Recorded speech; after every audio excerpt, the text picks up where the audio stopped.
efficient. If it was, there wouldn't be a multi-million-dollar-a-year service industry for automobiles, nor would the average lifespan for most electronics be less than 3 months before they're obsolete. Is it abundance? Absolutely not. Abundance, as based on the laws of supply and demand, is actually a negative thing. If a diamond company finds 10 times the usual amount of diamonds during their mining, it means the supply of diamonds has increased, which means the cost and profit per diamond drops.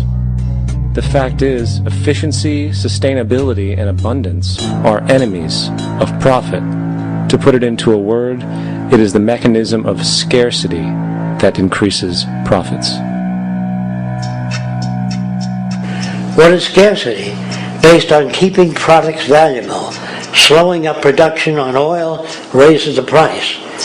Maintaining scarcity of diamonds keeps the price high.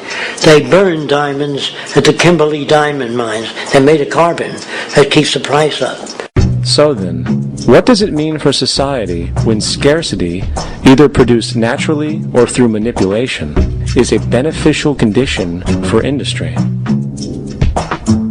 It means that sustainability and abundance will never ever occur in a profit system, for it simply goes against the very nature of the structure.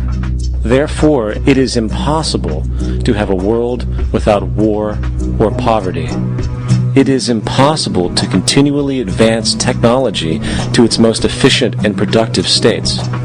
And, most dramatically, it is impossible to expect human beings to behave in truly ethical or decent ways.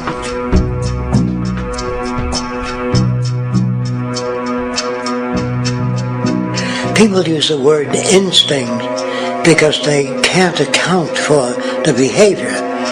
They sit back and they evaluate with their lack of knowledge, and they say things like, humans are built a certain way, greed is a natural thing, as though they've worked for years on it, and it's no more natural than wearing clothing. What we want to do is to eliminate the causes of the problems, eliminate the processes that produce greed and bigotry and prejudice and people taking advantage of one another and elitism, eliminating the need for prisons and welfare. We have always had these problems because we have always lived within scarcity and barter and monetary systems that produce scarcity. If you eradicate the conditions that generate what you call socially offensive behavior, it does not exist. The guy said, well, isn't that inborn?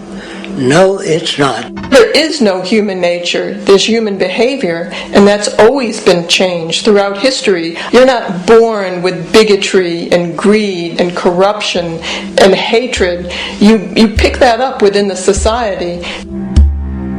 War, poverty, corruption, hunger, misery, human suffering will not change in a monetary system. That is, there'll be very little significant change. It's going to take the redesign of our culture, our values, and it has to be related to the carrying capacity of the earth, not some human opinion or some politician's notions of the way the world ought to be, or some religious notions of the conduct of human affairs. And that's what the Venus Project is about. The society that we're about to talk about is a society that is free of all the old superstitions, incarceration, prisons, police, cruelty, and law. All laws will disappear, and the professions will disappear that are no longer valid, such as stockbrokers, bankers, advertising, gone forever, because it's no longer relevant. When we understand that it is technology devised by human ingenuity which frees humanity and increases our quality of life, we then realize that the most important focus we can have is on the intelligent management of the Earth's resources. For it is from these natural resources we gain the materials to continue our path of prosperity. Understanding this, we then see that money fundamentally exists as a barrier to these resources, for virtually everything has a financial cost. And why do we need money to obtain these resources? Because of real or assumed scarcity. We don't usually pay for air and tap water because it is in such high abundance, selling it would be pointless. So then, logically speaking, if resources and technologies applicable to creating everything in our societies, such as houses, cities, and transportation, were in high enough abundance, there would be no reason to sell anything. Likewise, if automation and machinery was so technologically advanced as to relieve human beings of labor, there would be no reason to have a job. And with these social aspects taken care of, there would be no reason to have money at all. So the ultimate question remains: do we on Earth have enough resources and technological understanding to create a society of such abundance that everything we have now could be available without a price tag and without the need for submission through employment? Yes, we do. We have the resources and technology to enable this at a minimum, along with the ability to raise the standard of living so high that people in the future will look back at our civilization now and gawk at how primitive and immature our society was. What the Venus Project proposes is an entirely different system that's updated to present-day knowledge.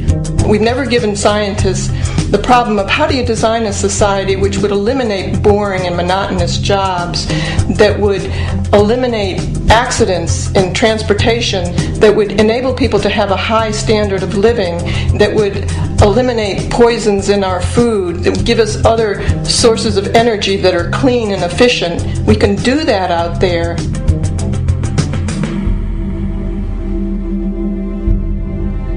The major difference between a resource-based economy and a monetary system is that a resource-based economy is really concerned with people and their well-being, where a monetary system has become so distorted that the concerns of the people are really secondary, if they're there at all. The products that are turned out are for how much money you can get. If there is a problem in society and you can't earn money from solving that problem, then it won't be done.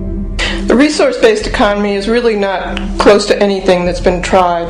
And with all our technology today, we can create abundance. It could be used to improve everyone's lifestyle. Abundance all over the world if we use our technology wisely and maintain the environment.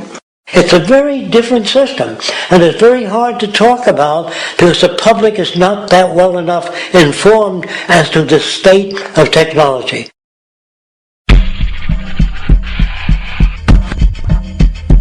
At present, we don't have to burn fossil fuels.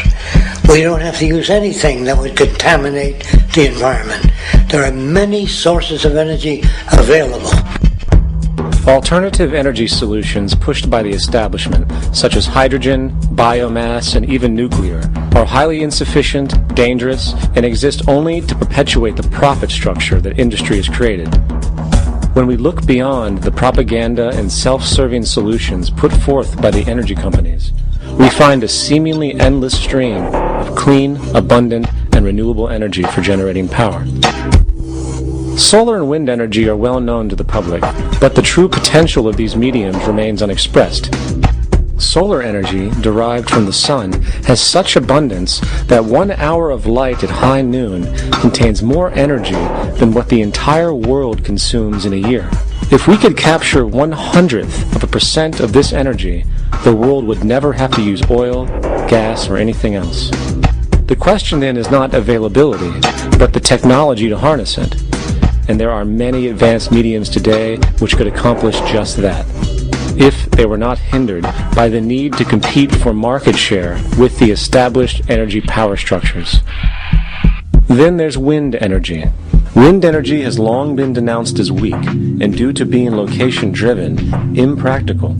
This is simply not true. The U.S. Department of Energy admitted in 2007 that if wind was fully harvested in just 3 of America's 50 states, it could power the entire nation. And then there are the rather unknown mediums of tidal and wave power. Tidal power is derived from tidal shifts in the ocean. Installing